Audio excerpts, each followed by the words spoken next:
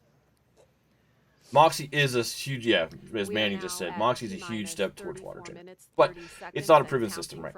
So getting proven O2 generation was the first step. Now getting proven large-scale O2 generation and then converting that into large-scale H2O generation is the next step to make sure we can have a long-term habitable base. Food supplies will likely be more on the whole CRS, crew resupply mission format until we start to do agriculture.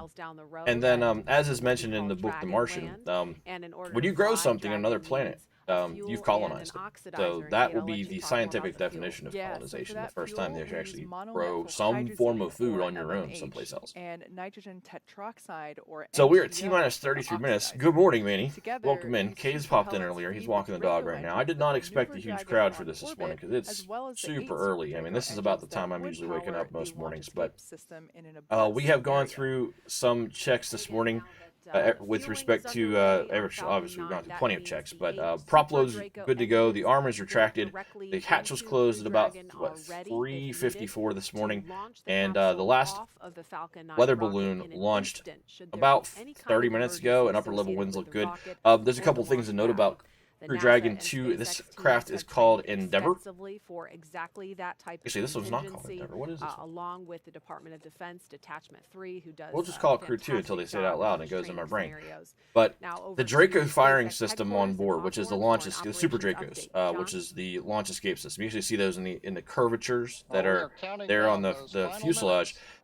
They've been redone, and I'm actually surprised that NASA didn't require a refire test, but they will actually give Dragon double the tolerance for downrange upper level winds from aboard, which means that the window that the tolerance band for downrange abort is much wider with Dragon now. So that's actually good, because if we run into one of those situations where the range is green, which the range currently is green, but say down over the North Atlantic it's not green, it gives us more tolerance for those winds. So a couple other things as we get ready to look at launch here is this is a 12-minute flight to orbit this morning, so we'll probably T plus 15 or 20 or so, we'll be calling it a day.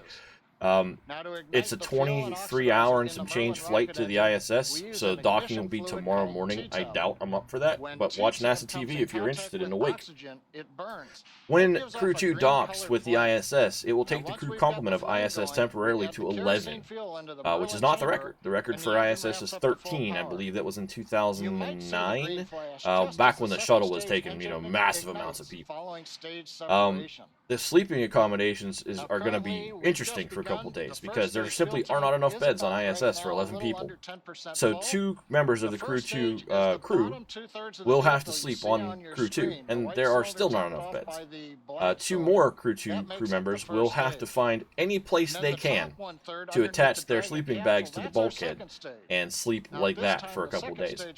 5 days from now, on the 28th of April, Crew 1 will detach from ISS and come back to Earth for splashdown. And if possible, we'll see what the time frame is for that. NASA hasn't published the schedule yet, but we'll see what the time frame is. I will probably cover that one, because splashdown of DM1 was really cool to watch. Remember all the boats and all the stupid stuff that happened, and then we had the propellant leak that took some time to clear around it on that the recovery vehicle. We've only got to see that once, so I'm going to watch it whether it's on recording or live or whatever work, but if it is in a time frame that makes sense for me to be able to stream it, I will stream it. Helium loading into pressure vessels is so T-minus 30 minutes and counting, we are still good to go. No one has said that there's a problem anywhere. So let me go and actually get up the last piece of information. I need to get up to monitor things, because I've just been talking for like 30 minutes here. The crew training in the simulator included playback of sounds that we've recorded in the Dragon capsule during recent flights. So they get an idea what all that hissing and popping and banging is from the vent valves and the pressure. Hopefully everyone's awake this morning who's hanging out. If you're watching this on the VOD, continues to report no problems. Thank you for enjoying spaceflight. I have decided as a rule moving forward that all alerts, all welcome messages for BOSA flights are off. We're not going to have alerts pop up. We're not going to have things slide in. So, good morning, Zeb. We're going to turn all that off. We want to make sure that we don't cover anything up apart from my face sitting down here in the corner. So, we've got good weather.